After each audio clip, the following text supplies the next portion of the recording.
Elle lui dit « Tu es magnifique au volant de cette voiture », sans savoir que c'était son patron millionnaire. Dites-nous dans les commentaires d'où vous écoutez cette histoire et n'oubliez pas de laisser un like. Le mardi matin commença comme tous les autres pour Marine Olivier.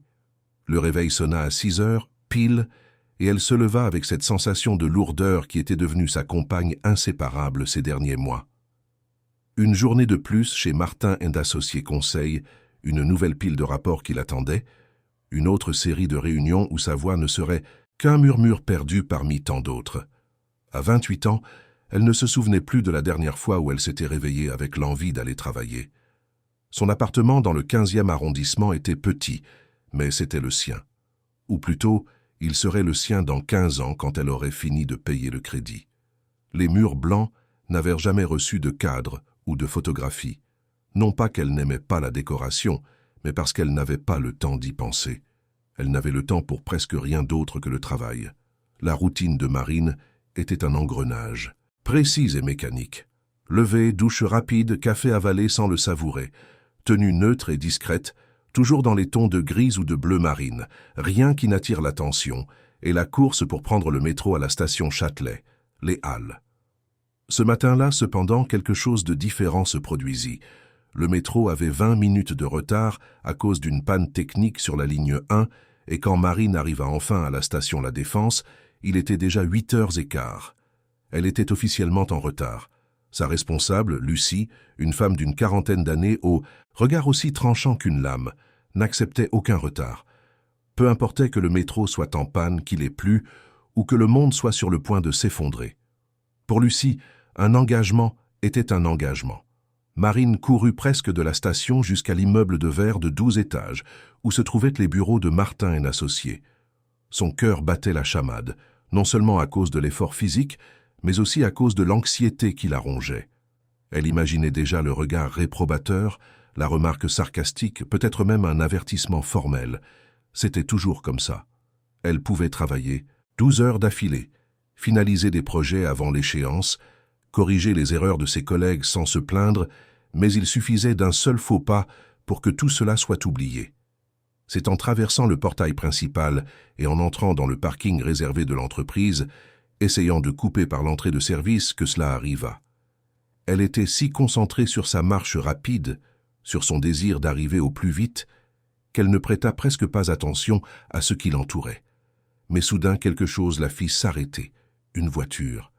Ce n'était pas n'importe quelle voiture, c'était une œuvre d'art sur 4 roues.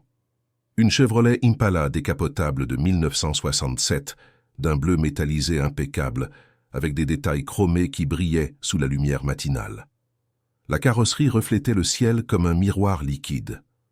Marine ne s'y connaissait pas beaucoup en voiture, cela ne l'avait jamais intéressée, mais ce véhicule avait quelque chose de spécial.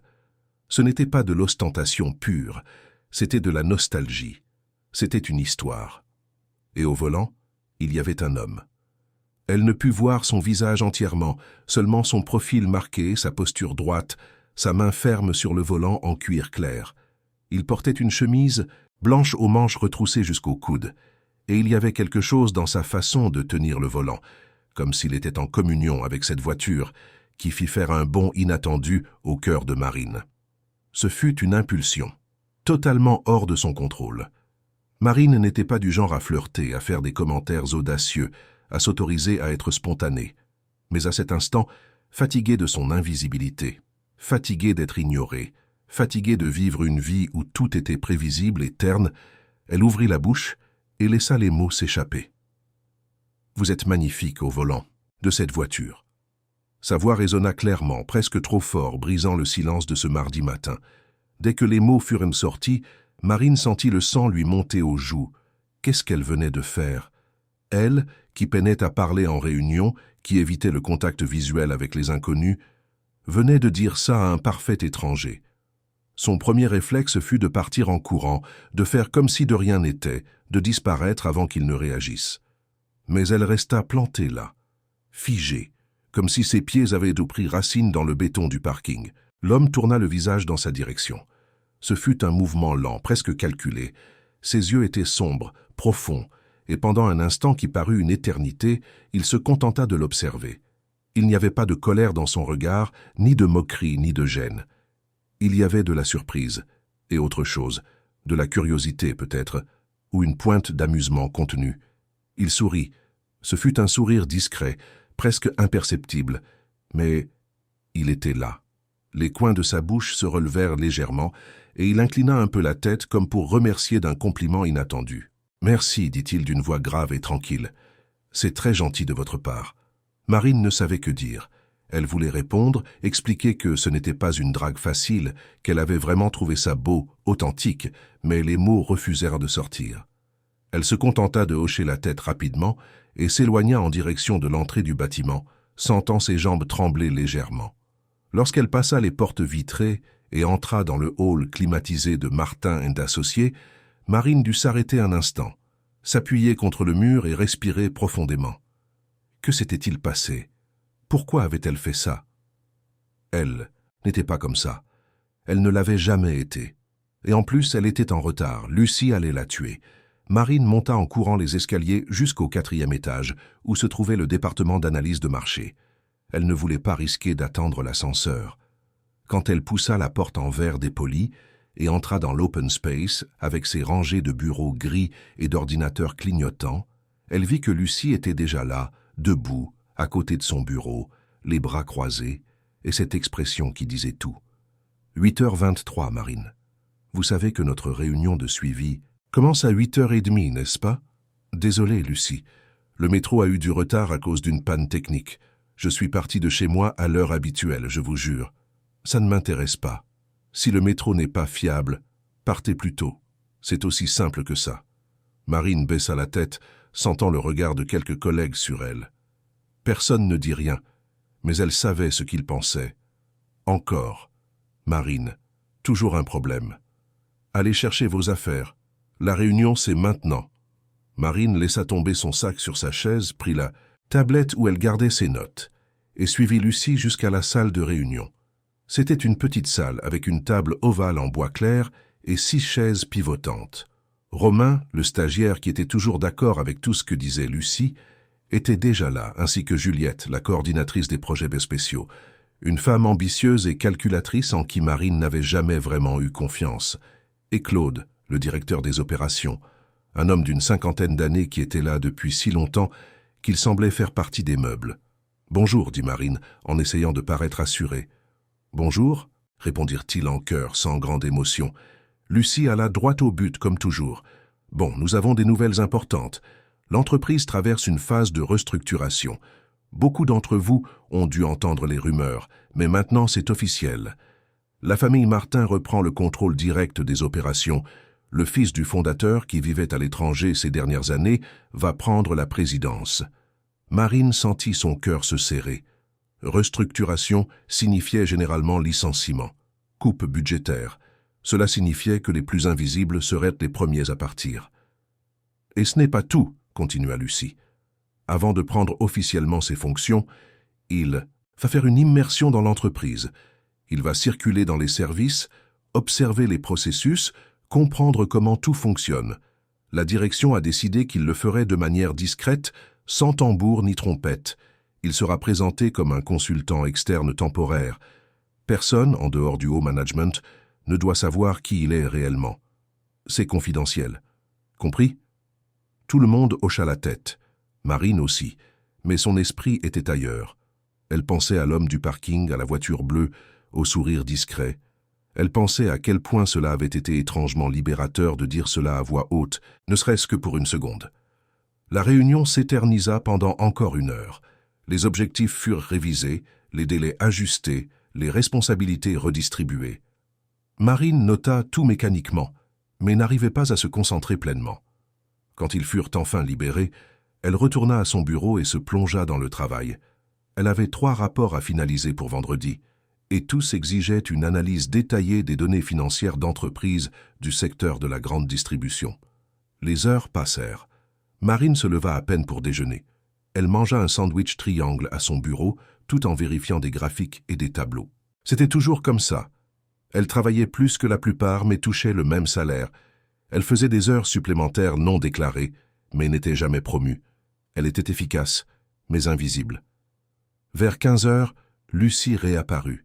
« Marine, j'ai besoin que vous prépariez un rapport complet sur la performance de notre portefeuille de clients de la grande distribution sur les 6 derniers mois, comparatif avec la même période l'année dernière. Je veux voir la croissance, la baisse, la saisonnalité, tout, et je veux ça pour demain matin. » « Demain ? Lucie, j'ai déjà 3 rapports en cours. Je n'aurai jamais le temps. Alors vous allez devoir vous débrouiller, prioriser.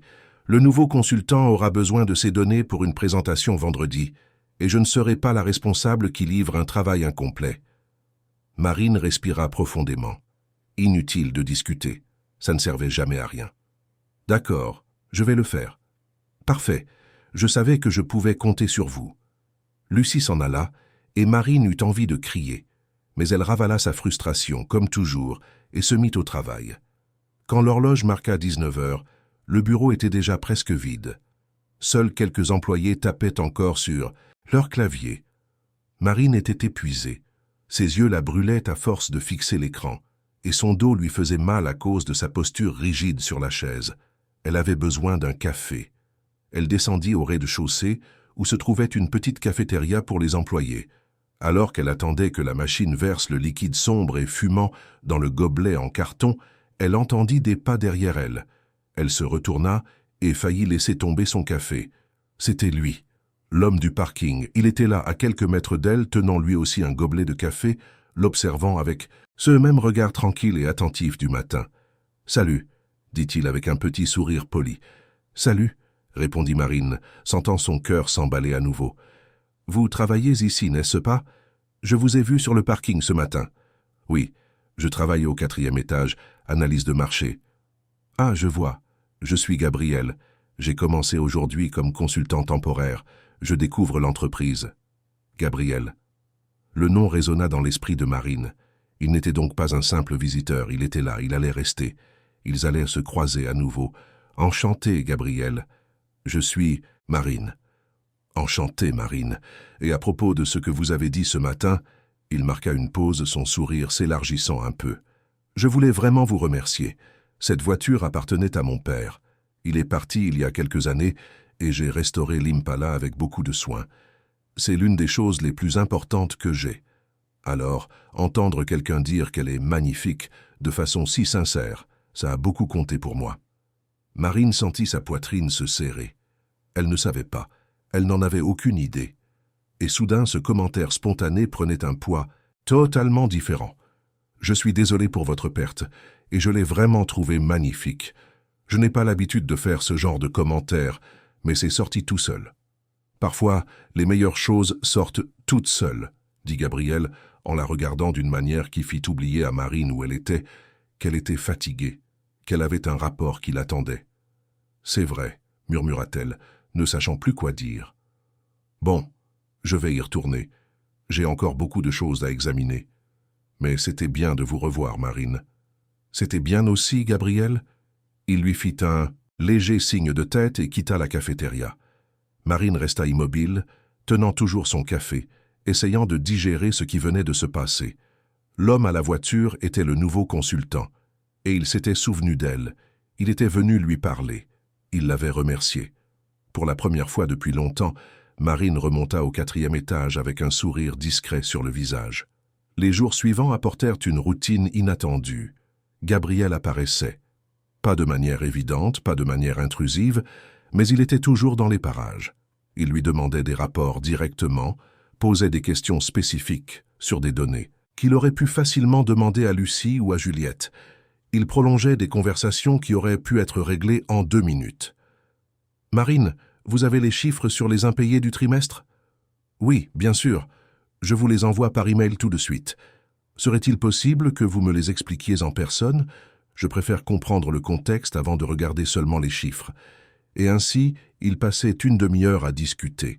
Marine expliquait, il écoutait avec une attention sincère, posait des questions intelligentes, prenait des notes. Il y avait quelque chose de différent chez lui. Il n'était pas comme les autres consultants qui passaient par l'entreprise, ceux qui regardaient à peine les analystes, qui traitaient tout le monde comme des pièces remplaçables. Gabriel prêtait attention. Gabriel voyait. Au bout d'une semaine, Marine commença à remarquer d'autres détails. La façon dont il menait les réunions, la manière dont il prenait des décisions rapides, l'autorité silencieuse qui émanait de lui. Les consultants temporaires n'agissaient pas ainsi. Les consultants n'avaient pas ce genre de prestance.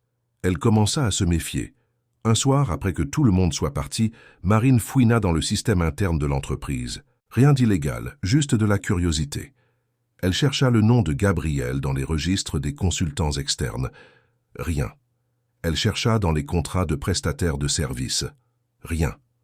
Alors, sur une impulsion, elle tapa le nom de famille qu'elle avait vu sur un dossier qu'il avait laissé sur une table une fois. Gabriel Martin. Les résultats apparurent immédiatement. Gabriel Martin. Fils unique d'Antoine Martin, fondateur de Martin & Associés Conseil. Diplômé en administration des affaires de l'Université de Columbia. MBA en stratégie d'entreprise. A travaillé pendant 5 ans dans des cabinets de conseil internationaux à New York. De retour, en France depuis 3 mois. Héritier du contrôle actionnarial de l'entreprise. Marine sentit son sang se glacer. Elle lut et relut les informations. Gabriel n'était pas un consultant. Il était le propriétaire. Il était le futur président. Et il était là, déguisé, observant tout le monde, l'observant elle. Pourquoi ne lui avait-il rien dit? Pourquoi prétendait-il être un simple employé temporaire? Les questions tournaient en boucle dans sa tête. Mais Marine prit une décision. Elle n'allait pas le confronter. Elle n'allait pas laisser paraître qu'elle savait. S'il faisait cela pour une raison, s'il y avait une stratégie derrière, elle allait respecter ça. Mais elle allait aussi se protéger. Garder ses distances, être professionnelle. Sauf que Gabriel ne lui facilitait pas la tâche. Il continuait d'apparaître, de discuter. Et pire, Marine commença à attendre ces moments, à les apprécier, à se surprendre à penser à lui en dehors des heures de travail, à imaginer des conversations, à se remémorer des sourires. Une semaine après sa découverte, Gabriel l'invita à prendre un café après le travail. Ce n'était pas vraiment un rendez-vous, juste un café là, dans la cafétéria de l'entreprise. Mais pour Marine, cela semblait plus important que ça n'aurait dû. Ils s'assirent à l'une des petites tables, avec des tasses de café fumantes entre eux. « Vous savez, Marine, j'ai observé votre travail. Vous êtes très compétente. Vos rapports sont détaillés, précis. Vous comprenez les données en profondeur. Merci. J'essaie de faire de mon mieux. Mais j'ai remarqué quelque chose.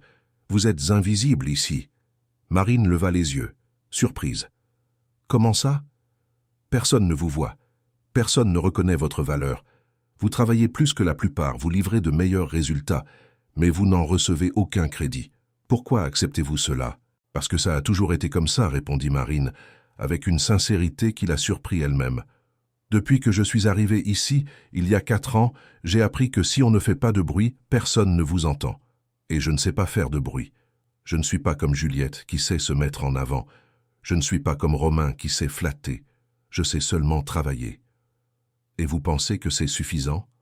Ça devrait l'être, non? Ça devrait, mais ça ne l'est pas.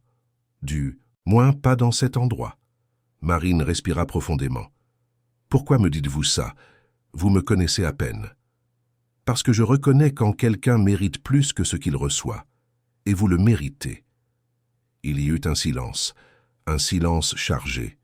Marine voulait poser des questions, dire qu'elle savait qui il était, qu'elle savait que bientôt il serait le président, que tout allait changer.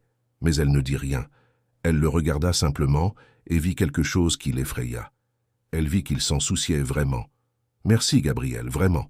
Pas besoin de me remercier. Je suis juste honnête. » Ils finirent leur café en parlant de choses et d'autres, de Paris, des embouteillages, de nourriture, de banalités qui rendèrent le poids du travail plus léger. Quand ils se dirent au revoir, il faisait déjà nuit. Le parking était vide, à l'exception de l'Impala bleu, garé sous un lampadaire. « Vous venez toujours en voiture ?» demanda Marine. « Toujours. J'aime conduire. Ça me calme. Je n'ai jamais appris. J'ai toujours pris les transports en commun. Je peux vous déposer si vous voulez. » Marine hésita. Était-ce approprié? Mais le métro devait déjà être bondé à 7 heures et l'idée de ne pas avoir à affronter cette foule était tentante. « D'accord, merci. » Ils montèrent dans la voiture. L'intérieur sentait le cuir et quelque chose de légèrement boisé. Le siège était confortable, et quand Gabriel mit le contact, le doux ronronnement du moteur fit sourire Marine malgré elle. « Vous aimez vraiment cette voiture, hein ?» Plus que n'importe quel autre bien matériel que je possède. Mon père a acheté cette Impala l'année de ma naissance. Il disait toujours qu'un jour il m'apprendrait à la conduire. Mais nous n'avons jamais eu le temps. Il travaillait, trop voyageait beaucoup.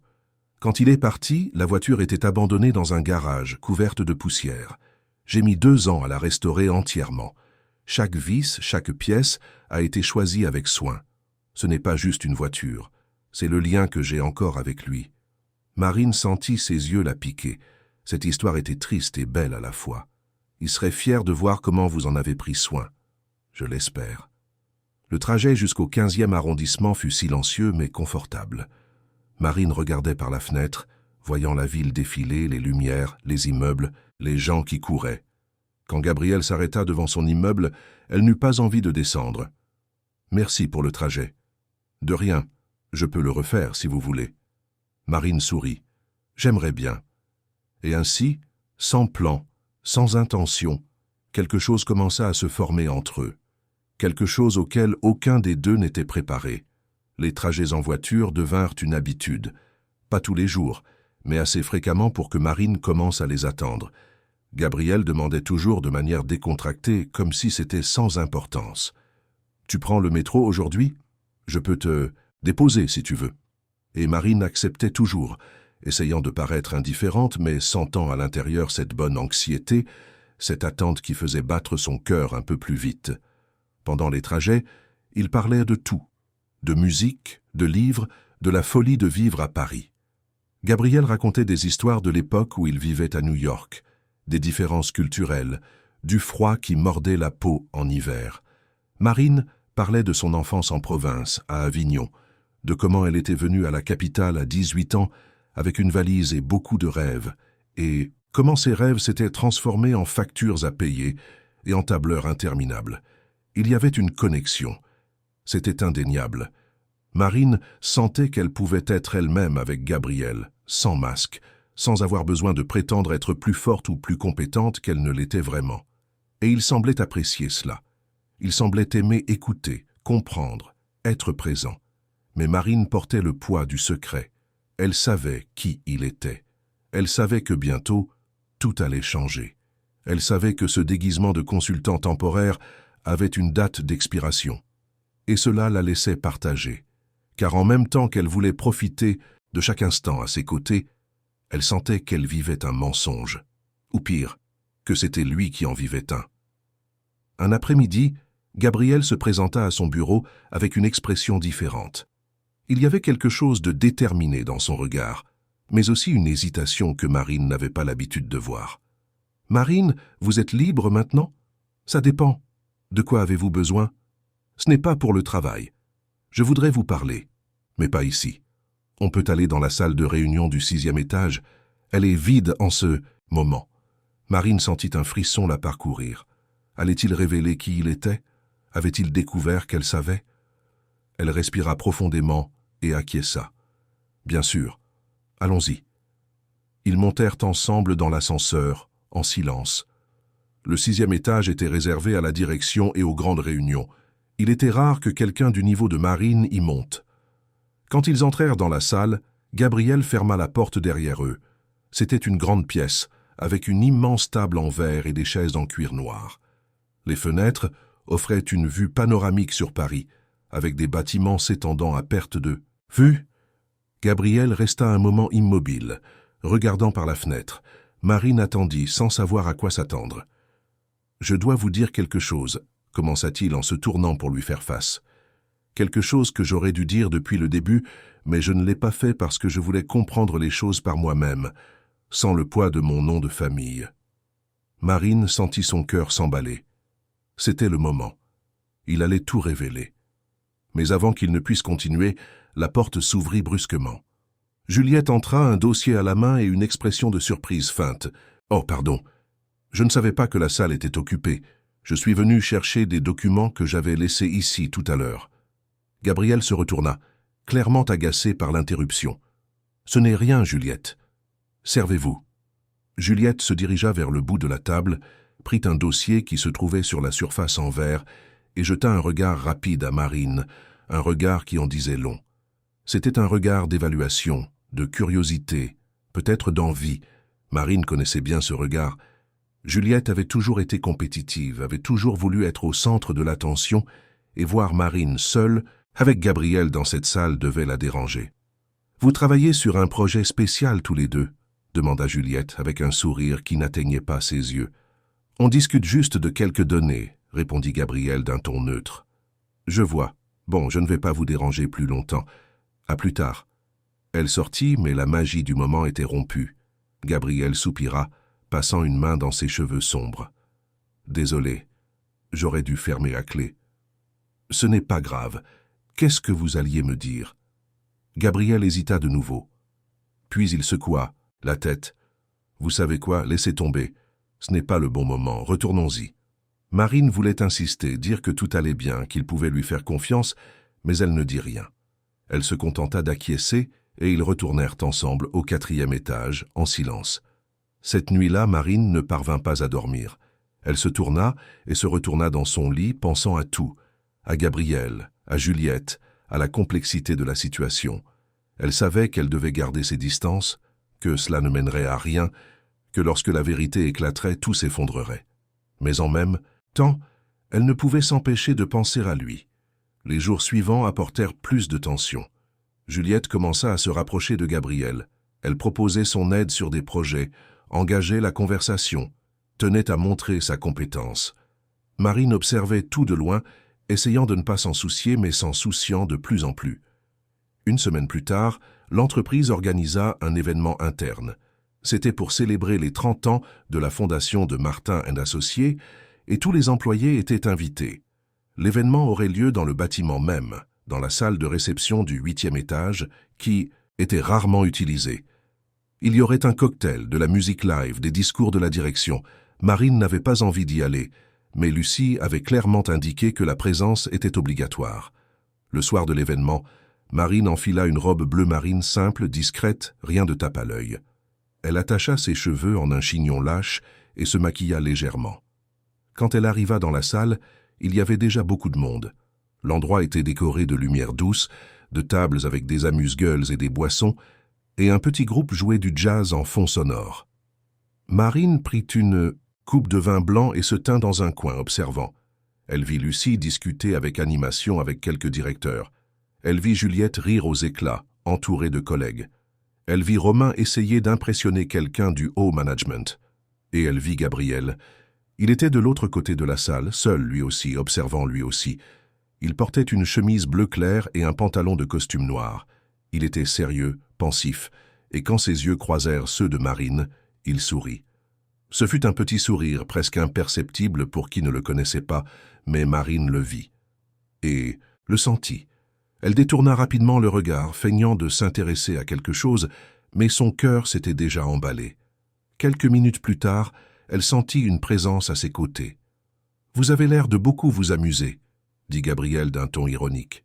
« Oui, je peine à contenir mon enthousiasme. » Il rit doucement. « Je déteste aussi ces événements. »« Alors pourquoi êtes-vous venu ?»« Parce qu'on s'attend à ce que je sois là. Même déguisé en consultant, je dois faire acte de présence. » Marine se risqua. « Et jusqu'à quand va durer ce déguisement ?» Gabriel la regarda, surpris. « Vous savez, n'est-ce pas ?»« Je sais. J'ai découvert il y a quelques semaines. »« Et pourquoi n'avez-vous rien dit ?»« Parce que j'ai imaginé que vous aviez vos raisons de ne pas le dire. Et je respecte ça. » Gabriel resta silencieux un moment, puis il soupira. « Je voulais connaître l'entreprise pour de vrai, sans le poids du nom, sans les gens qui prétendent être ce qu'ils ne sont pas juste parce que je suis le fils du fondateur. Je voulais voir qui travaille vraiment, qui s'en soucie vraiment. Et je l'ai vu.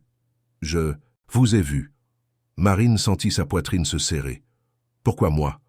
Parce que vous êtes réel, parce que vous ne faites pas semblant, parce que ce jour-là sur le parking, vous avez dit quelque chose de sincère, sans arrière-pensée. Et c'est rare. » Il y eut un silence. La musique passa à quelque chose de plus doux, de plus lent. Gabriel tendit la main. « Danser avec moi ?» Marine hésita. « Ici ? Devant tout le monde ? » Personne ne fait attention. Elle regarda autour d'elle. C'était vrai. Les gens étaient absorbés par leur propre conversation, dans leur propre monde. Elle prit sa main. Ils se déplacèrent vers une zone un peu plus à l'écart où la lumière était plus faible. Gabriel posa sa main sur sa taille, délicatement, et Marine posa sa main sur son épaule. Ils commencèrent à danser lentement, suivant le rythme doux de la musique. « Je n'ai pas dansé depuis des années », murmura Marine. « Moi non plus. Mais c'est agréable. » Ils restèrent ainsi quelques minutes, se mouvant simplement, sentant la proximité, le souffle l'un de l'autre. Marine sentait la chaleur de sa main sur sa taille, l'odeur de son parfum, et tout autour semblait disparaître. « Marine, dit Gabriel tout bas, je sais que c'est compliqué, je sais que bientôt tout va changer, mais je dois vous le dire. Je vous apprécie, vraiment. » Marine leva les yeux vers lui. « Je vous apprécie aussi, mais j'ai peur. » « De quoi ? Que quand tout ça sera fini, quand vous assumerez qui vous êtes vraiment, nous ne soyons plus ça. » Gabriel serra légèrement sa main sur sa taille. « Je ne veux pas que ça change. » « Mais ça va changer. Vous serez le président. Je resterai juste une analyste. Les gens vont parler. Ils vont juger. Laissez-les parler. Ce n'est pas si simple. » La musique se termina. Ils s'éloignèrent un peu, mais restèrent proches. Très proches. Gabriel la regardait d'une manière qui faisait oublier à Marine toutes les raisons pour lesquelles c'était une mauvaise idée. « Viens avec moi, dit-il. »« Où ça ?»« N'importe où, loin d'ici. » Ils quittèrent discrètement la salle. Ils descendirent par l'ascenseur jusqu'à un étage vide, le 7e, qui était en rénovation et où il n'y avait personne. Les lumières étaient éteintes. Seule la clarté de la lune entrant par les grandes fenêtres éclairait l'espace. C'était silencieux, isolé. Gabriel se tourna vers elle. « Marine, je ne veux plus faire semblant. Je ne veux plus cacher ce que je ressens. Moi non plus. Mais c'est trop risqué. Je sais, mais ça en vaut la peine. » Et avant que Marine ne puisse répondre, avant qu'elle ne puisse penser à toutes les conséquences, Gabriel se pencha et l'embrassa. Ce fut un baiser lent, prudent, comme s'il testait, attendant qu'elle réponde. Et elle répondit. Elle posa ses mains sur son visage et le tira plus près, sentant le monde tourner, sentant tout, prendre son sens et en même temps être complètement insensé. Quand ils s'éloignèrent, ils étaient à bout de souffle. Marine appuya son front contre le sien, fermant les yeux. « Qu'est-ce qu'on est en train de faire ?» murmura-t-elle. « Quelque chose qu'on aurait dû faire depuis le début. » Ils restèrent là encore quelques minutes, se tenant simplement l'un l'autre, savourant ce moment qui semblait voler au temps. Mais la réalité revient toujours, et cette nuit-là, elle revint de manière brutale. Le lendemain, quand Marine arriva au bureau, elle sentit quelque chose de différent dans l'air. Les gens la regardaient.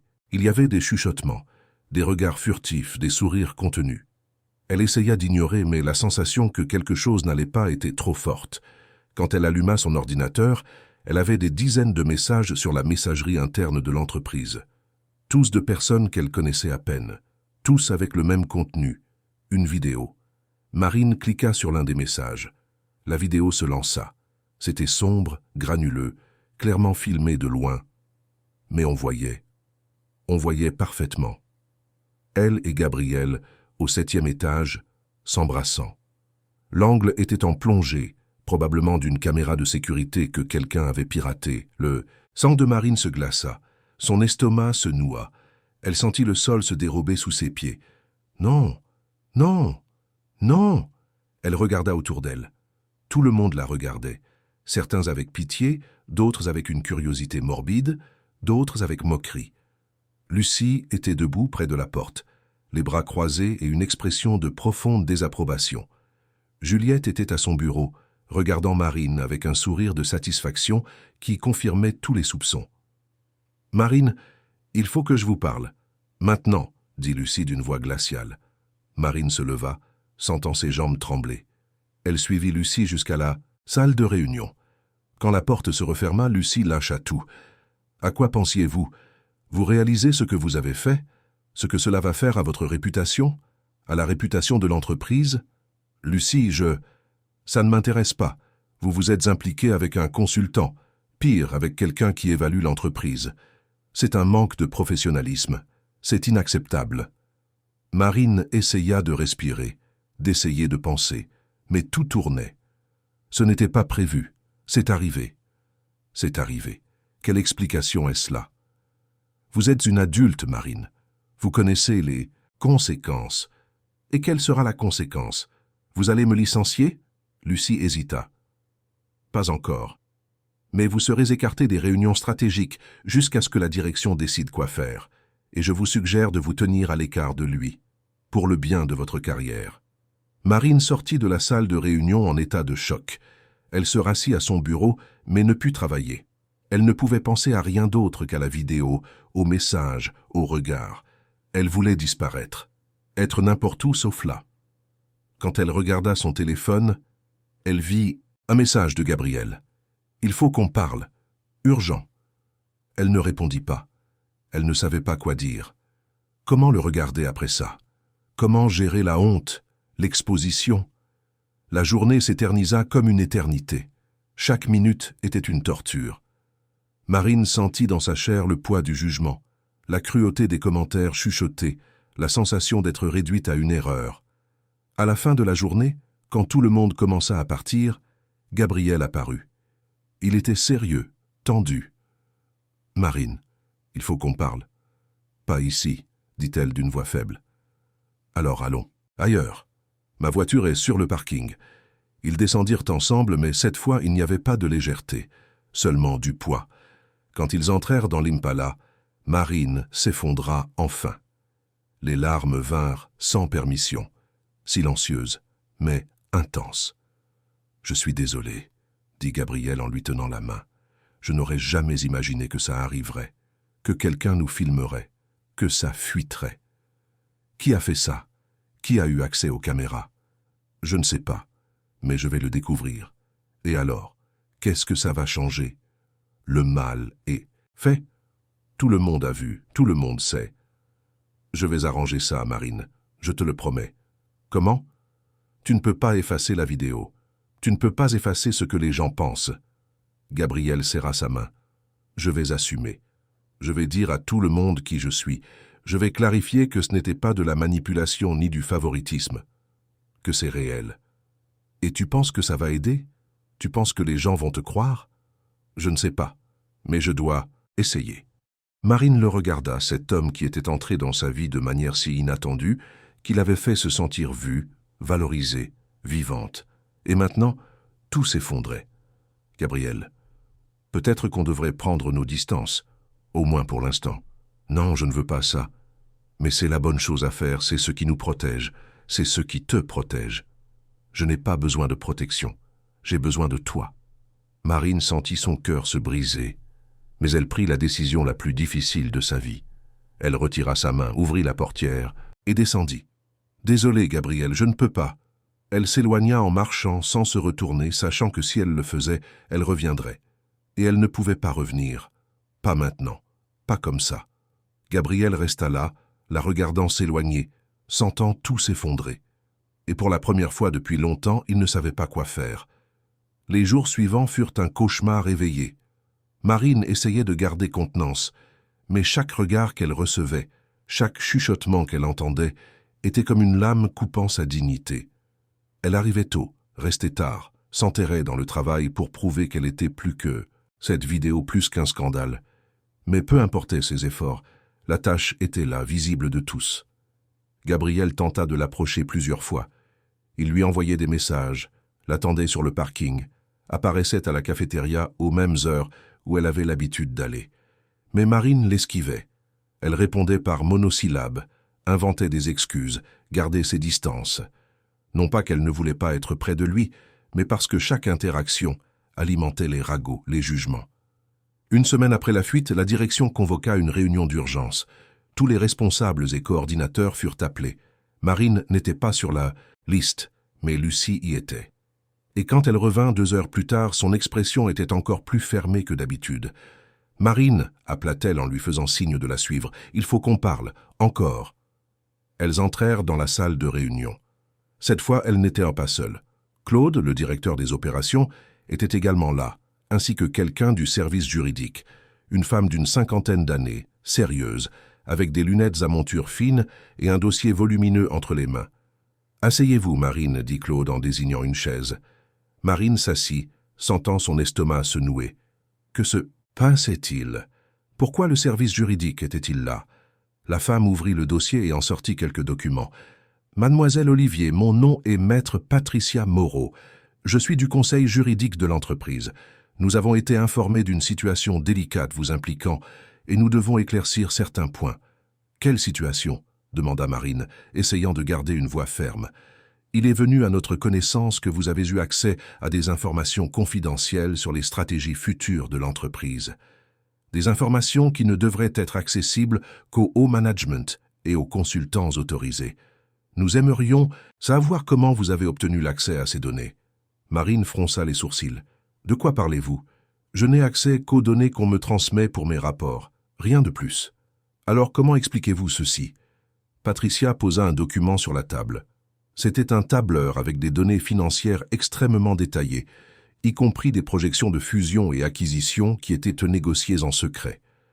Dans le coin inférieur droit de la page, il y avait un cachet numérique avec le nom de Marine et la date d'accès. Marine prit le document, incrédule. « Je n'ai jamais vu ça de ma vie. Je n'ai pas accédé à ce fichier, ça n'a aucun sens. Selon notre système de journalisation, vous avez accédé à ce document la semaine dernière, à 22h37. Je n'étais pas ici à cette heure-là. Je pars toujours vers 19h. Pouvez-vous le prouver ?» Marine sentit la panique monter. Le prouver? Comment allait-elle prouver où elle était à une heure précise d'une soirée quelconque? Elle vivait seule, elle n'avait pas d'alibi. « J'étais chez moi, seule, mais je n'ai pas accédé à ça. Quelqu'un ment. » Lucie intervint pour la première fois. « Marine, c'est grave. La fuite d'informations confidentielles est un motif de licenciement immédiat et peut même entraîner des poursuites judiciaires. Je n'ai rien fait fuiter. Je ne savais même pas que ce document existait. Alors comment se fait-il qu'il porte votre nom? Quelqu'un a falsifié, quelqu'un a utilisé mon accès. Et qui ferait une chose pareille? » Marine regarda les trois personnes. La réponse était sur le bout de sa langue, mais la dire à voix haute sans preuve serait un suicide professionnel. Juliette. Ça devait être Juliette. Elle avait accès au système, connaissait les protocoles, et plus important encore, elle avait des raisons. La façon dont elle regardait Marine depuis la fuite de la vidéo, le sourire de satisfaction, tout pointait vers elle. « Je ne sais pas qui a fait ça, » dit Marine, forçant sa voix à paraître calme. « Mais ce n'est pas moi, et je vais le prouver. »« Vous avez 48 heures pour présenter votre défense, » dit Patricia en rassemblant les documents. « Autrement, nous serons contraints de prendre les mesures qui s'imposent. » Quand Marine sortit de la salle, elle tremblait. Ses jambes la soutenaient à peine. Elle alla directement aux toilettes, s'enferma dans une cabine et laissa enfin les larmes couler. Comment en était-elle arrivée là? 2 semaines plus tôt, sa vie était monotone, mais stable. Maintenant, elle s'effondrait. Après s'être ressaisie, elle retourna à son bureau. Elle devait réfléchir. Elle devait découvrir qui avait accédé à ce document en utilisant ses identifiants. Et elle devait le faire vite. Marine commença à examiner les journaux d'accès du système. Ce n'était pas quelque chose que les analystes ordinaires pouvaient faire, mais elle connaissait une faille. Des années auparavant, lorsque le système avait été mis en place, elle avait aidé à configurer certains modules et avait conservé les codes d'accès d'urgence. Techniquement, elle n'aurait pas dû les utiliser, mais elle n'avait pas le choix. Cela lui prit 3 heures, mais elle trouva. Le jour et l'heure où le document avait été prétendument consulté par elle, il y avait 2 connexions simultanées depuis des endroits différents. Une depuis l'ordinateur de son bureau, qui était vide à cette heure-là, et une autre depuis un ordinateur portable connecté au réseau interne, identifié uniquement par un code générique. Mais quand Marine croisa les données avec les registres d'entrée et de sortie du bâtiment, elle découvrit quelque chose. Une seule personne avait badgé après 22 heures ce jour-là et était partie au petit matin. Juliette. Marine imprima tout. Chaque registre, chaque donnée, chaque justificatif. Elle organisa le tout dans un dossier et le lendemain matin, avant 8 heures, elle frappait à la porte du bureau de Patricia Moreau. « Maître Moreau, il faut que je vous parle. J'ai des preuves. » Patricia la reçut avec scepticisme, Mais quand Marine commença à présenter les documents, son expression changea. Elle analysa chaque page, compara les horaires, vérifia les codes. Au bout de 30 minutes, elle ferma le dossier et regarda Marine avec un respect nouveau. « Vous savez ce que cela signifie, n'est-ce pas? Ça signifie que quelqu'un a essayé de me piéger, et je sais qui c'est. » Patricia hocha la tête. « Je vais présenter ça à la direction. Vous avez fait du bon travail, Marine. Très peu de gens auraient eu la capacité technique de remonter cette piste. Je veux juste laver mon nom. Et vous le ferez. Laissez-moi m'en occuper. » Marine sortit de cette réunion avec une sensation étrange. Un soulagement mêlé de colère. Elle s'était sauvée, mais le prix émotionnel était élevé. Et il y avait encore la question de Juliette. Qu'allait-il lui arriver? La réponse vint le lendemain. Juliette fut convoquée par la direction et confrontée aux preuves. Au début, elle tenta de nier, inventa des excuses. Mais quand il devint clair que les registres étaient irréfutables, elle s'effondra. Elle admit qu'elle avait accédé au système en utilisant les identifiants de Marine, qu'elle avait placé le document, qu'elle avait tout fait pour lui nuire. La raison? La jalousie pure et simple. Juliette avait vu la proximité entre Marine et Gabriel, avait vu la vidéo et avait conclu que Marine utilisait cela pour gravir les échelons. Peu importait que ce ne soit pas vrai. Juliette avait décidé qu'elle devait l'éliminer de la compétition. Juliette fut licenciée pour faute grave le jour même. Marine n'en ressentit aucune satisfaction, juste de la fatigue. Cette guerre silencieuse avait drainé toute son énergie, toute sa volonté de continuer dans cet endroit. Mais la situation ne s'améliora pas. Même avec son nom lavé, même avec la confirmation qu'elle n'avait rien fait de mal, le stigmate de la vidéo demeurait. Les gens la regardaient toujours, chuchotaient toujours, et maintenant, il y avait un nouvel élément. Gabriel avait enfin révélé qui il était. Lors d'une réunion générale convoquée par la direction, Gabriel monta sur la scène improvisée dans la salle de réception et raconta tout. Il dit qu'il était le fils du fondateur, qu'il était revenu pour prendre la présidence, que ces derniers mois il avait fait une immersion dans l'entreprise pour comprendre les processus. Il parla de l'importance de connaître la réalité avant de diriger, et à la fin, il fit quelque chose que personne n'attendait. Il s'excusa. Des excuses pour s'être déguisé, pour ne pas avoir été transparent depuis le début. Et puis, il regarda directement vers la zone où Marine était assise. Je veux aussi clarifier que toute relation personnelle que j'ai pu développer pendant cette période n'avait rien à voir avec du favoritisme ou de la manipulation. C'était sincère. Et si quelqu'un a été lésé par cela, la faute m'en revient. À moi seul. Marine sentit tous les regards se tourner vers elle. Elle sentit le poids, l'exposition. Gabriel essayait de la protéger, mais il ne faisait qu'empirer les choses. Il rendait public ce qui aurait dû rester privé. Après la réunion, Marine se dirigea directement vers son bureau, maintenant officiellement installé au 8e étage, dans le bureau présidentiel. Elle frappa à la porte avec force. « Entrez !» dit sa voix de l'intérieur. Marine entra et ferma la porte derrière elle. Gabriel était debout, près de la fenêtre, regardant la ville. « Pourquoi as-tu fait ça ?» demanda Marine, essayant de contrôler sa voix. « Parce que c'était la bonne chose à faire. »« La bonne chose à faire, Gabriel. Tu viens de m'exposer encore plus. Maintenant, tout le monde sait avec certitude que la vidéo était réelle, qu'il y avait quelque chose entre nous. Tu ne m'as pas protégé. Tu m'as jeté au loup. » Gabriel se retourna, l'expression douloureuse. « J'essayais d'assumer la responsabilité, d'enlever la faute de tes épaules. Mais ça ne marche pas comme ça. Les gens ne vont pas te blâmer, toi. Tu es le président maintenant. Tu as le pouvoir, je ne suis qu'une analyste. C'est moi qui vais continuer à être jugé. » « Alors, que veux-tu que je fasse? Que je démissionne? »« Oui. Non, je ne sais pas. » Marine se passa les mains sur le visage, épuisée. « Je voudrais juste que rien de tout ça ne soit arrivé. Moi aussi, mais c'est arrivé. Et maintenant, on doit y faire face. Il n'y a pas de « on », Gabriel. Il y a toi à ton poste, avec ton nom, avec ton pouvoir. Et il y a moi qui essaie de survivre dans un endroit qui me voit comme une opportuniste. Tu n'es pas une opportuniste. Mais c'est ce qu'ils pensent, et je n'en peux plus. Je n'en peux plus de me battre contre ça. Alors ne te bats pas. Pars. » Marine le regarda, choquée. « Quoi ? Quitte l'entreprise. Recommence ailleurs. Tu es trop douée pour être ici, Marine. Tu l'as toujours été. Et maintenant, avec tout ce qui s'est passé, c'est peut-être le moment pour toi de chercher quelque chose de mieux. Tu es en train de me renvoyer? Non. Je te libère. Je te dis que tu mérites mieux que ça, mieux que cet environnement toxique, mieux que cette invisibilité. Marine sentit les larmes revenir, mais cette fois, ce n'était pas de la tristesse. C'était un étrange mélange de colère, de soulagement et d'acceptation. Et si je pars? Qu'est-ce qui arrivera de nous? Gabriel fit un pas vers elle. Je ne sais pas. Mais je sais que si tu restes ici, tu finiras par me détester. Tu finiras par détester tout ça. Et je ne veux pas être la raison de ça. Marine respira profondément. Il avait raison. Elle le savait. Rester là, c'était se soumettre à des mois, peut-être des années, de jugements, de ragots, d'être réduite à un scandale. Partir, c'était recommencer. C'était difficile, c'était effrayant, mais c'était possible.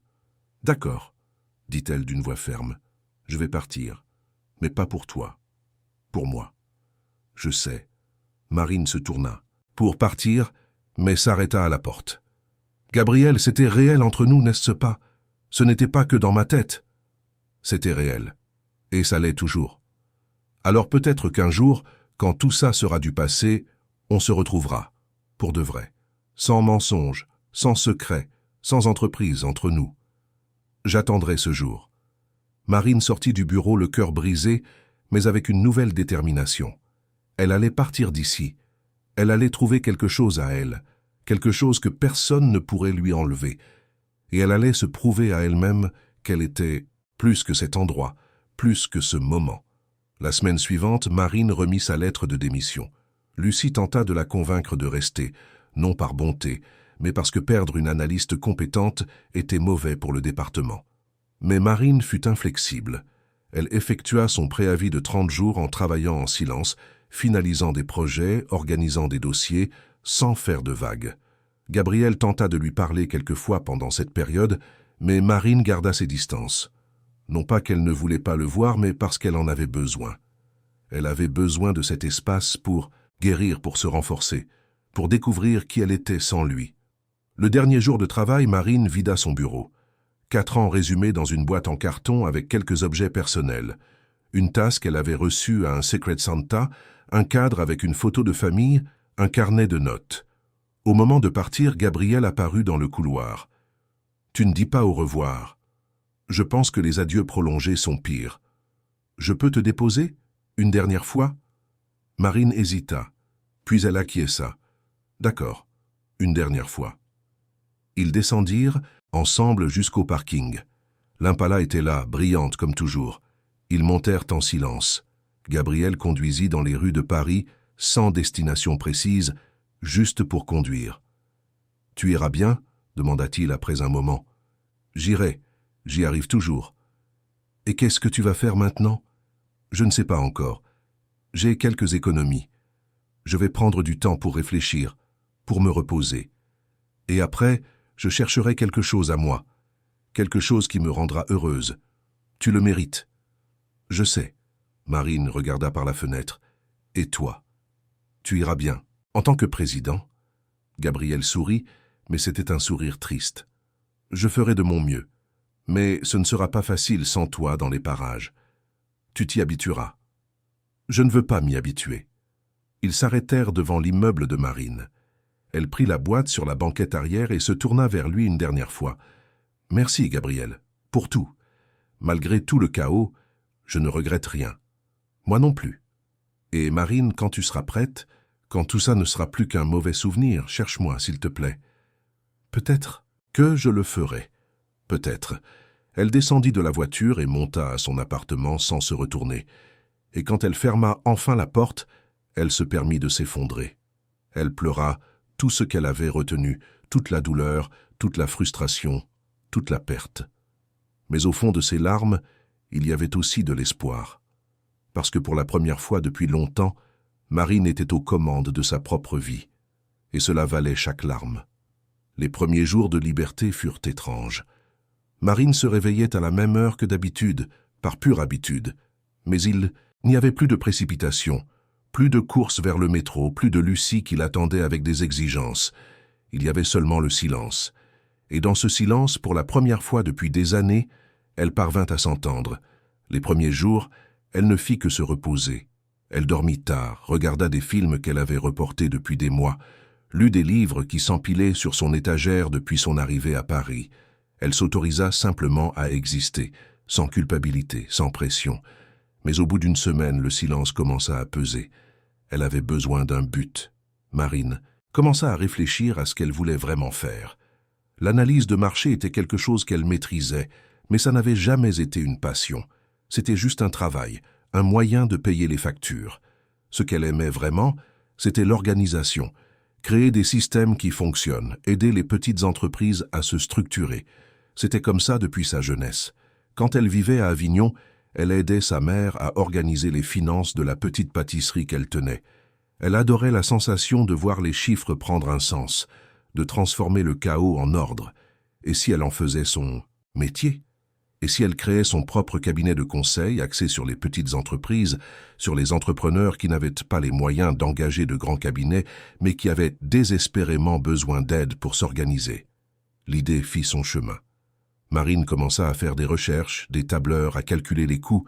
Elle n'avait pas le capital pour ouvrir un bureau, mais elle pouvait travailler de chez elle au début. Elle pouvait offrir ses services en ligne, rencontrer ses clients par visioconférence, facturer des tarifs abordables. Ce ne serait pas glamour, ce ne serait pas rapide, mais ce serait à elle, entièrement à elle. 2 semaines après avoir quitté Martin & Associés, Marine créa sa propre entreprise, Olivier Conseil. Simple, direct, honnête. Elle créa un site web basique, fit quelques publications sur les réseaux sociaux, rejoignit des groupes d'entrepreneurs. Au début, aucun client. Puis le premier. Une petite boutique de vêtements pour enfants qui était dans le rouge et ne savait pas pourquoi. Marine analysa tout, restructura le système d'achat, ajusta les prix, organisa le stock. En 2 mois, la boutique était de nouveau rentable. Le propriétaire fut si satisfait qu'il recommanda Marine à d'autres commerçants. Et ainsi, lentement, mais sûrement, elle commença à se constituer une clientèle. Ce n'étaient pas de grandes entreprises, elles ne payaient pas des fortunes, mais c'étaient de vraies personnes, avec de vrais problèmes, qui lui faisaient confiance. Et pour la première fois de sa vie professionnelle, Marine sentait qu'elle faisait une différence. Les mois passèrent. Marine déménagea, loua un espace plus petit, moins cher, mais qui lui permettait d'investir davantage dans son entreprise. Elle engagea une stagiaire, puis une autre. Elle commença à donner des conférences gratuites sur la gestion financière pour les micro-entrepreneurs. Sa présence sur les réseaux sociaux grandit. Les gens commencèrent à la reconnaître comme une référence dans le domaine. Et pendant tout ce temps, elle pensait à Gabriel, pas tous les jours, mais souvent. Elle se souvenait des conversations dans la voiture, de la façon dont il écoutait attentivement, de son sourire discret. Elle se souvenait du baiser au 7e étage, de l'intensité de ce moment volé, mais elle ne le contactait pas. Elle s'était promis de ne le faire que lorsqu'elle serait prête, lorsqu'elle serait entière. Gabriel, de son côté, traversait aussi des transformations. Prendre la présidence de Martin & Associés avait été plus difficile qu'il ne l'imaginait. Pas sur le plan technique ou stratégique, mais sur le plan humain. Il voyait comment l'entreprise fonctionnait, les vices, les hiérarchies toxiques, la culture de la peur que Lucie et d'autres responsables perpétuaient. Et il n'aimait pas ça. Il commença à faire des changements. Il licencia des responsables connus pour leur harcèlement moral. Il mit en place des canaux de dénonciation anonymes. Il créa des programmes de valorisation pour les employés compétents mais invisibles, exactement comme Marine l'avait été. Mais chaque changement était une bataille. Les actionnaires se plaignaient, disaient qu'il était faible, qu'il privilégiait les sentiments aux résultats. Et, même si Gabriel essayait de se concentrer sur le travail, Marine était toujours dans un coin de son esprit. Il passait par le parking tous les jours et se souvenait de ce matin où elle avait fait ce commentaire inattendu. Il conduisait l'Impala dans les rues de Paris et se souvenait des conversations qu'ils avaient eues. Tout le ramenait à elle. 6 mois après le départ de Marine, Gabriel prit une décision qui choqua tout le monde. Lors d'une réunion extraordinaire avec le conseil d'administration, il annonça sa démission. « J'ai accepté ce poste avec l'intention d'honorer l'héritage de mon père », dit-il en regardant chacun des présents dans les yeux. Mais j'ai réalisé que je ne peux pas le faire de la manière dont l'entreprise est structurée. Les changements que je propose sont vus comme des menaces. La culture que je veux construire est vue comme une faiblesse. Je ne vais pas passer les prochaines années à me battre contre un système qui ne veut pas changer. Alors je pars. Je garderai mes actions. Je resterai actionnaire. Mais je ne serai plus président. Le silence qui suivit fut assourdissant. Puis commencèrent les tentatives de le convaincre, les promesses de lui, donner plus de liberté, de soutenir les changements. Mais Gabriel fut inflexible. Sa décision était prise. Quand la nouvelle fuita, ce fut un scandale. Gabriel Martin, l'héritier qui venait de prendre ses fonctions, démissionnait. La presse spécula. On parla de pression, de conflits internes, d'incompétence. Mais Gabriel ne donna aucune explication publique. Il partit simplement, silencieusement, comme il était entré. Pendant les mois suivants, Gabriel disparut. Pas au sens littéral, mais au sens social. Il cessa de fréquenter les événements d'entreprise, d'apparaître dans les publications économiques. Il acheta un petit chalet à Chamonix, dans les montagnes, et se mit à vivre simplement. Il lisait beaucoup, se promenait sur les sentiers, s'occupait de son jardin. Il avait assez d'argent pour vivre confortablement sans avoir à travailler, mais il savait qu'il devrait éventuellement trouver un nouveau but. Pendant cette période d'isolement volontaire, Gabriel pensait constamment à Marine. Où pouvait-elle être? Allait-elle bien? Avait-elle trouvé quelque chose qui la rendait heureuse? Il voulait savoir, mais il avait peur de la chercher. Peur qu'elle ait complètement tourné la page. Peur qu'elle ne veuille pas le voir. Peur de gâcher leurs souvenirs avec une tentative de reconnexion prématurée. Ce fut un dimanche, après-midi, près d'un an après le départ de Marine de l'entreprise, que Gabriel céda enfin. Il chercha son nom sur les réseaux sociaux. Il trouva le profil d'Olivier Conseil. Il vit les photos, les témoignages de clients satisfaits, les publications sur les conférences et les ateliers. Marine était radieuse. Elle avait un éclat qu'il n'avait jamais vu quand elle travaillait chez Martin & Associés. C'était le succès au sens le plus vrai du terme, non pas pour l'argent ou le statut, mais pour l'accomplissement.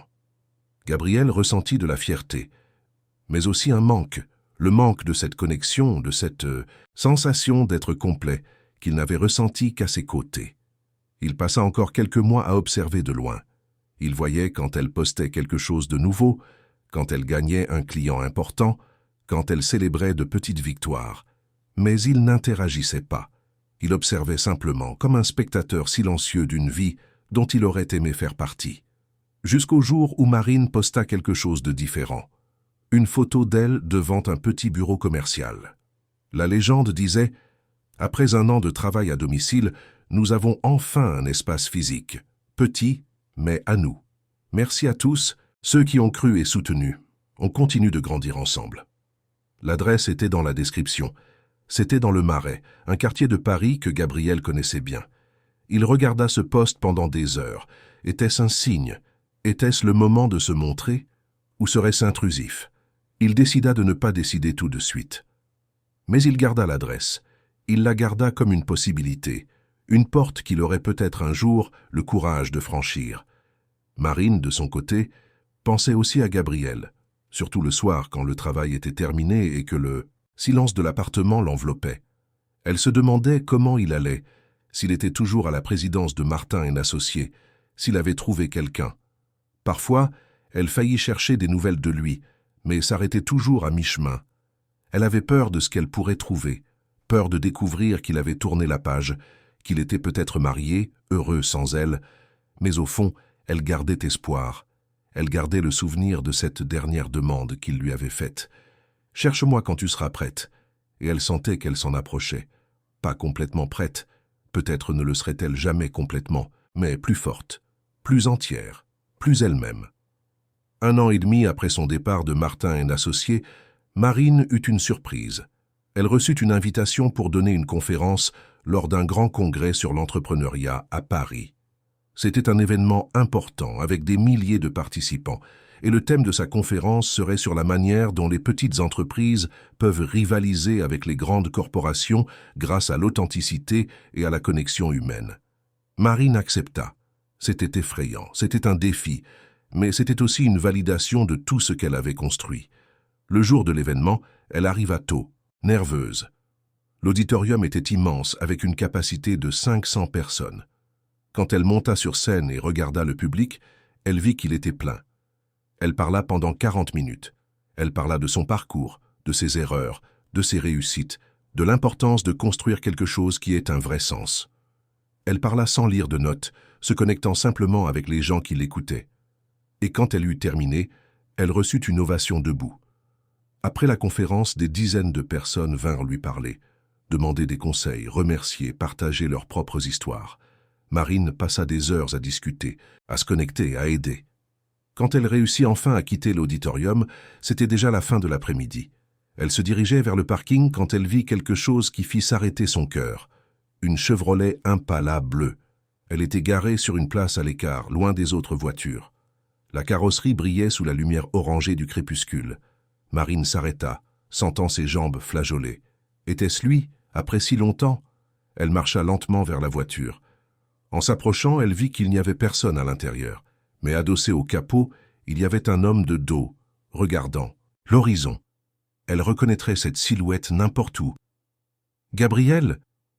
Sa voix sortit tremblante. Il se retourna. Il était différent. Les cheveux un peu plus longs, la barbe de quelques jours, des vêtements plus décontractés. Mais ses yeux étaient les mêmes, profonds, intenses, et à cet instant, remplis d'une émotion qu'il n'essayait pas de cacher. « Salut, Marine !» dit-il avec un petit sourire nerveux. « Qu'est-ce que tu fais ici? Je t'ai vu, à la conférence. Tu as été incroyable. Tu étais là, dans l'auditorium?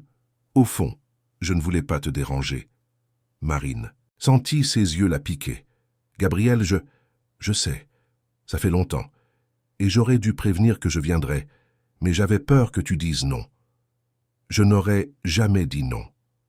Ils restèrent là, à quelques mètres l'un de l'autre, le poids de plus d'un an de séparation entre eux. Il y avait tant de choses à dire, tant de questions, tant d'explications.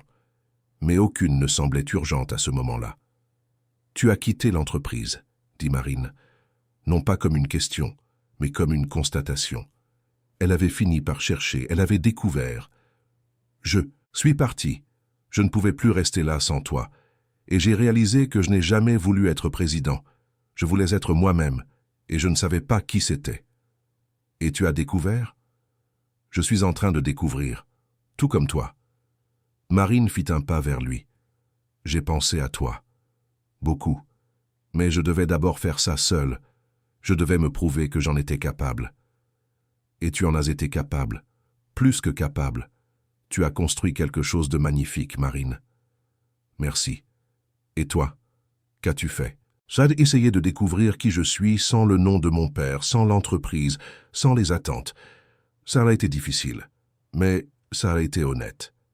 Il y eut un silence, mais il n'était pas inconfortable. Il était chargé de possibilités.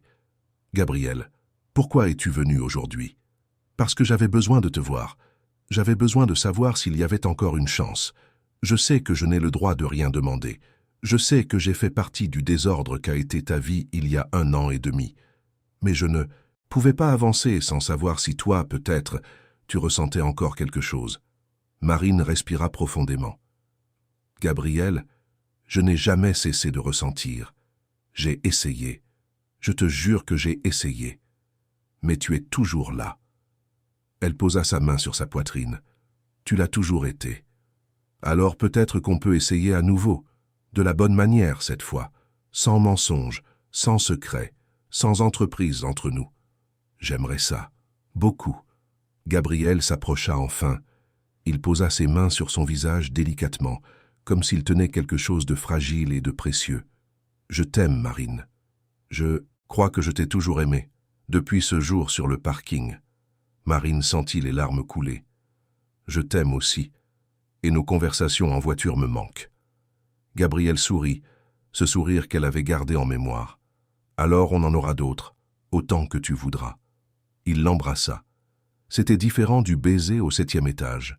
Il n'y avait pas l'urgence, le désespoir. Il y avait le calme, la certitude, l'avenir. Et quand ils s'éloignèrent, Marine sut que cette fois, ils avaient une vraie chance. Pas parfaite, pas sans défi, mais réelle. « Viens avec moi, » dit Gabriel en ouvrant La portière passager de l'Impala. Allons rouler sans destination. Comme avant. Où ça? Peu importe, je veux juste être avec toi. Marine monta dans la voiture, sentant cette odeur familière de cuir et de bois. Gabriel monta de l'autre côté et mit le contact. Le doux ronronnement ramena de bons souvenirs, des souvenirs du tout début. Ils roulèrent dans les rues de Paris, tandis que le soleil se couchait. Ils parlèrent de tout et de rien. Des derniers mois, des projets futurs, des rêves qu'ils avaient gardés. Et pour la première fois depuis longtemps, ils sentirent tous, les deux, qu'ils étaient exactement là où ils devaient être. Les mois suivants furent ceux de la reconstruction. Pas une reconstruction hâtive, ni désespérée, mais une reconstruction soignée, délibérée, comme on reconstruit une maison brique par brique, en s'assurant que les fondations sont solides avant de monter les murs. Marine et Gabriel comprirent qu'ils ne pouvaient pas simplement revenir à ce qu'ils étaient. Ils devaient créer quelque chose de nouveau, quelque chose qui respecte tout ce que chacun avait vécu séparément. Ils se voyaient 2, parfois 3 fois par semaine. Des dîners simples, des promenades au jardin du Luxembourg, des séances de cinéma dans des salles vides l'après-midi. Gabriel racontait ses mois à Chamonix, comment il avait appris à faire du pain, les sentiers qu'il parcourait seul pour trouver la clarté. Marine parlait de son cabinet de conseil, des défis de l'entrepreneuriat, de la satisfaction d'aider des gens qui en avaient vraiment besoin. Et peu à peu, sans pression, sans hâte, ils se reconnectèrent.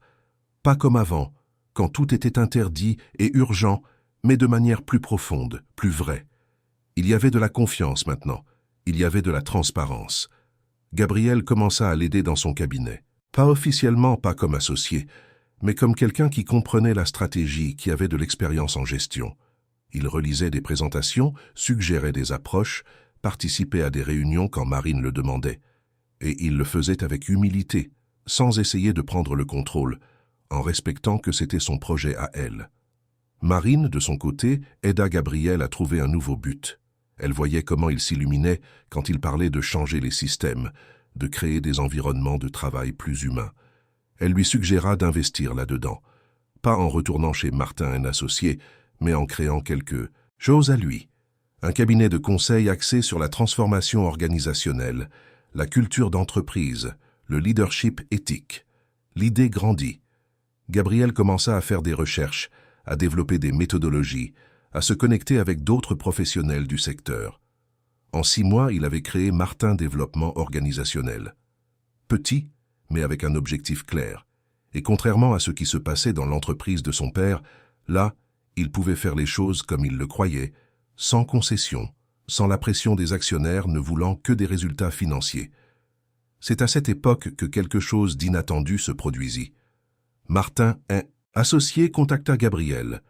L'entreprise traversait une crise.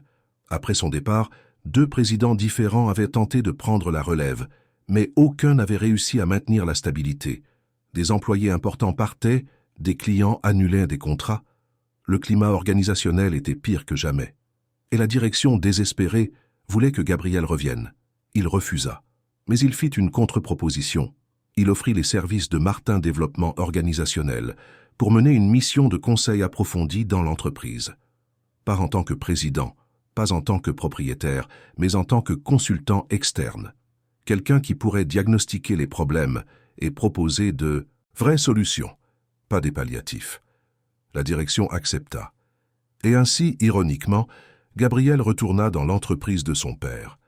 Mais cette fois, selon ses propres termes. Marine suivit tout le processus. Elle voyait comment Gabriel travaillait, comment il discutait avec les employés de tout niveau, comment il identifiait les schémas toxiques et proposait des changements structurels. Et elle était fière, parce qu'il utilisait tout ce qu'il avait appris, toute la souffrance qu'il avait endurée, pour créer quelque chose de positif. Lors d'une de ses visites chez Martin & Associés, Gabriel demanda à Marine de l'accompagner. Elle hésita. Retourner dans cet endroit ravivait des souvenirs difficiles. Mais Gabriel insista. « Tu n'as pas à avoir peur, ce n'est plus le même endroit, et tu n'es plus la même personne. » Elle accepta. Et quand ils entrèrent dans l'immeuble de verre, main dans la main, Marine ressentit quelque chose d'étrange.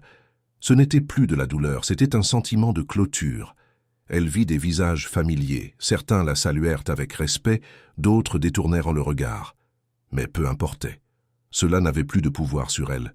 Ils montèrent au 4e étage, là où elle avait travaillé. Le département était différent. Lucie n'était plus... Là, elle avait été mutée dans un autre service, après plusieurs plaintes pour harcèlement moral. Il y avait de nouvelles personnes, une atmosphère plus légère. Romain, l'ancien stagiaire, était maintenant analyste junior, et quand il vit Marine, il vint la saluer avec enthousiasme. « Marine, ça fait plaisir de te voir. Comment vas-tu ?»« Je vais bien, Romain. Très bien, en fait. J'ai entendu parler de ton cabinet. Ça a l'air génial. Merci. C'est une aventure intéressante. Tu sais, après ton départ, beaucoup de choses ont changé ici. Je crois que ton histoire a ouvert les yeux de beaucoup de gens, sur la façon dont l'entreprise traitait les gens. Et Gabriel, dit-il en le désignant qui discutait avec quelques employés, a fait un travail incroyable pour changer ça. » Marine sourit. « Je suis contente de l'entendre. » En partant, Gabriel s'arrêta sur le parking, le même parking où tout avait commencé. « Tu te souviens d'ici ?»« Comme si c'était hier, » répondit Marine. « Tu sais, je pense toujours à ce jour-là, à ce que tu as dit. Vous êtes magnifique au volant de cette voiture. C'était si simple, si sincère, et ça a tout changé. Je ne savais pas que ça changerait tout. C'était juste une impulsion. Les meilleurs moments de la vie le sont souvent. » Gabriel lui prit la main. « Marine, j'ai beaucoup pensé à l'avenir, à ce que je veux. Et la seule certitude que j'ai, c'est que je te veux à mes côtés. » Marine sentit son cœur s'accélérer. « Gabriel, je ne demande rien maintenant. Je ne presse rien. Mais je veux que tu saches que ça, dit-il en montrant l'espace entre eux, c'est pour toujours pour moi. Peu importe le temps que ça prendra, peu importe les défis qui viendront, je te choisis, chaque jour. » Marine sentit les larmes lui monter aux yeux. « Je te choisis aussi. Je t'ai toujours choisi, même quand j'essayais de ne pas le faire. » Gabriel la serra dans ses bras. Et là, sur ce parking qui avait vu le début de tout, ils restèrent. 2 survivants de tempête, 2 bâtisseurs de nouveaux chemins, 2 personnes qui avaient appris que le véritable amour n'est pas celui qui vient facilement, mais celui qui demeure après que toutes les difficultés sont passées. 2 ans s'écoulèrent. Olivier Conseil grandit. Marine engagea 5 autres. Employé loua un espace plus grand, commença à travailler avec des PME. Sa réputation sur le marché était solide, basée sur la compétence, l'éthique et des résultats concrets. Elle donnait régulièrement des conférences, écrivait des articles pour des publications spécialisées, devint une référence dans son domaine. Gabriel prospéra également. Martin Développement Organisationnel devint l'un des cabinets de conseil les plus respectés de Paris en matière de transformation culturelle. Il travaillait avec des entreprises qui voulaient vraiment changer, qui étaient prêtes à faire le travail difficile de regarder à l'intérieur et de reconnaître leurs failles, et chaque fois que possible, il recommandait le cabinet de Marine pour aider sur la partie gestion financière et opérationnelle. Ils devinrent des partenaires professionnels, en plus d'être des partenaires de vie. Ils emménagèrent ensemble après 1 an de relation. Un appartement dans le Marais avec un balcon et une vue sur les arbres, rien d'ostentatoire mais accueillant. Ils partageaient la routine, cuisinaient ensemble, travaillaient côte à côte lorsqu'ils étaient en télétravail. Ils se disputaient parfois pour des bêtises comme n'importe quel couple, mais ils discutaient toujours, résolvaient toujours les choses. Et l'Impala continua de faire partie de leur vie. Gabriel la maintenait impeccable, comme toujours.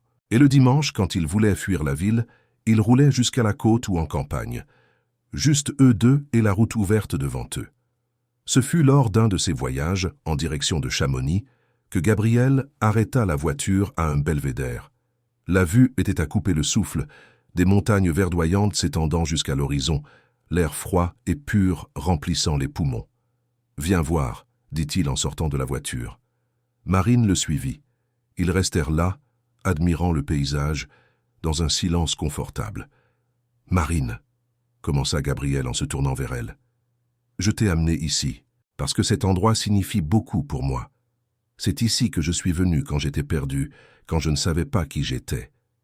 Et c'est en pensant à toi, dans cet endroit, que j'ai trouvé la clarté. » Il mit la main dans sa poche et en sortit une petite boîte en velours bleu. Marine sentit son cœur s'emballer. Je sais qu'on vit déjà ensemble. Je sais qu'on a déjà construit une vie. Mais je veux que ce soit officiel. Je veux que tu sois ma femme. Pas parce que c'est attendu, pas parce que c'est la prochaine étape, mais parce que je ne peux pas imaginer ma vie sans toi. Tu as fait de moi une meilleure personne. Tu m'as montré que le succès n'est pas une question de pouvoir ou d'argent, mais de construire quelque chose de vrai. Alors, Marine Olivier, acceptes-tu de m'épouser? Il ouvrit la boîte. À l'intérieur, il y avait une bague simple, délicate, avec un petit diamant. Marine pleurait, des larmes coulant librement sur son visage. Elle hocha la tête avant même de pouvoir parler. « Oui, oui, j'accepte. » Gabriel lui passa la bague au doigt et ils s'embrassèrent. Ce fut un baiser doux, plein de promesses, plein d'avenir.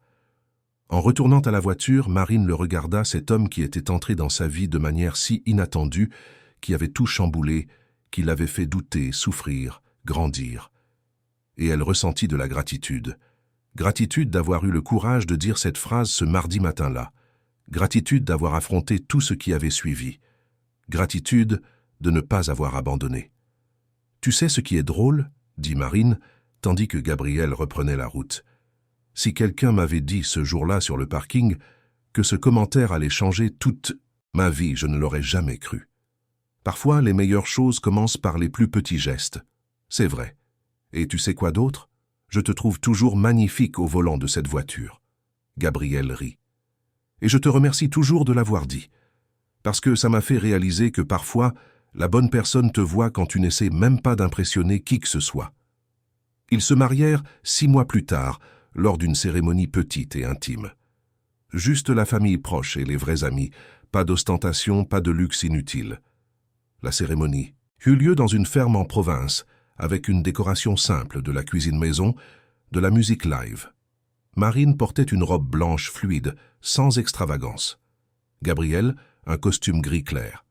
Quand ils échangèrent leurs vœux, ce ne furent pas des vœux appris par cœur ou traditionnels. C'étaient des mots vrais qui venaient du cœur. Gabriel parla le premier. « Marine, je promets de continuer à te voir. Peu importe le nombre d'années qui passent, peu importe les changements qui viendront. Je promets de te voir, de te valoriser, de t'écouter. Je promets d'être ton partenaire, ton soutien, ton refuge. Et je promets de te conduire où tu voudras aller, littéralement et métaphoriquement. » Les gens rirent, et Marine aussi en essuyant ses larmes. Puis ce fut son tour. « Gabriel, je promets de continuer à être sincère avec toi. Je promets de te dire quand je suis heureuse, quand j'ai peur, quand j'ai besoin d'espace, quand j'ai besoin de toi près de moi. Je promets de construire à tes côtés, pas derrière, pas devant, mais à côté. Et je promets de te rappeler, chaque fois que nécessaire, que tu es magnifique, non seulement au volant de cette voiture, mais en étant simplement qui tu es. » Après la cérémonie, il y eut une fête, musique, danse, rire. Et quand la nuit tomba et que les étoiles apparurent, Gabriel et Marine s'assirent sur un banc à l'écart, observant tout. « On a réussi, » dit Marine. « Réussi quoi? À survivre, à la tempête, au jugement, à la séparation, et à arriver ici, ensemble. » Gabriel lui prit la main. « On allait toujours y arriver, parce que ce qu'on a est réel, et les choses réelles ne se cassent pas facilement. Elles se plient, s'adaptent, mais ne se cassent pas. » Marine posa sa tête sur son épaule. « Je t'aime aussi, plus que les mots ne peuvent l'exprimer. » Ils restèrent ainsi, sous le ciel étoilé, sachant que des défis les attendaient encore, qu'ils auraient encore des moments difficiles, parce que la vie est ainsi faite, mais sachant aussi qu'ils savaient l'un l'autre, et que c'était suffisant. Des années plus tard, quand ils racontaient comment ils s'étaient rencontrés, Marine commençait toujours de la même manière. Tout a commencé par un commentaire impulsif sur un parking, et Gabriel complétait « Et ça a continué parce qu'on a eu le courage de se battre pour ce qui était juste, même quand tout semblait aller de travers. Et quand les gens demandaient quel était le secret d'une relation durable, ils répondaient ensemble « Ne pas cacher qui vous êtes, ne pas avoir peur d'être vu, et choisir chaque jour d'être présent, d'être vrai, d'être ensemble. » L'Impala bleu continua de faire partie de leur vie. Gabriel la garda pendant des décennies, en prenant soin avec le même amour que toujours. Et chaque fois qu'ils roulaient ensemble, Marine le regardait et sentait ce même pincement au cœur que la première fois. Parce que certains sentiments ne vieillissent pas. Certains sentiments ne font que s'approfondir.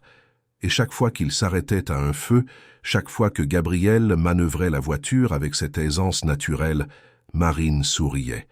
Parce que c'était magnifique. Pas la voiture, pas l'habileté, mais l'histoire.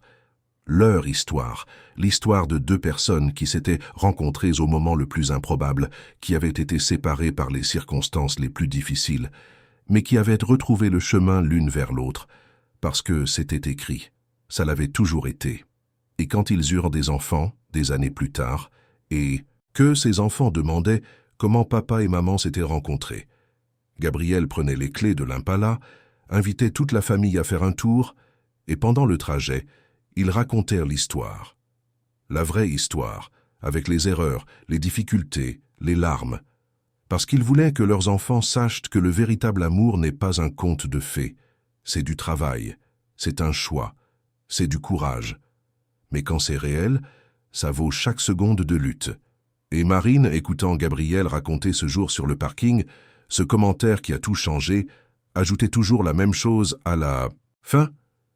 Et je ne regrette rien. Ni les douleurs, ni les erreurs, ni l'exposition, parce que tout ça m'a amené jusqu'ici.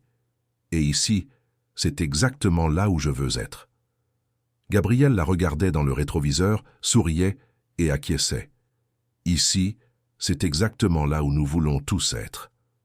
Et ainsi, au milieu des embouteillages de Paris, avec l'Impala bleu fendant les avenues, avec les enfants discutant sur la banquette arrière, avec Marine à ses côtés lui tenant la main, Gabriel savait qu'il avait trouvé ce qu'il avait toujours cherché. Ce n'était pas le poste, ce n'était pas l'argent, ce n'était pas la reconnaissance. C'était un sentiment d'appartenance, c'était l'amour, c'était un foyer. Et tout avait commencé avec une phrase sincère, dite sans réfléchir, mais qui portait une vérité profonde. « Tu es magnifique au volant de cette voiture. » Pas parce que la voiture était luxueuse, pas parce que l'habileté était impressionnante, mais parce qu'à cet instant, Marine avait vu Gabriel, l'avait vraiment vu. Et parfois, être vu est tout ce dont nous avons besoin pour commencer à nous trouver. Chers auditeurs, nous espérons que l'histoire de Marine et Gabriel a touché votre cœur. Si vous avez été ému par ce parcours de résilience, de nouveau départ et d'amour véritable, laissez un like, abonnez-vous à la chaîne et dites-nous dans les commentaires ce qui vous a le plus marqué dans cette histoire. Chaque jour, nous vous proposons des histoires intenses comme celle-ci, qui révèlent le côté le plus profond de l'âme humaine et montrent que, même dans les moments les plus difficiles, il y a toujours de l'espoir pour recommencer. On vous attend pour le prochain épisode.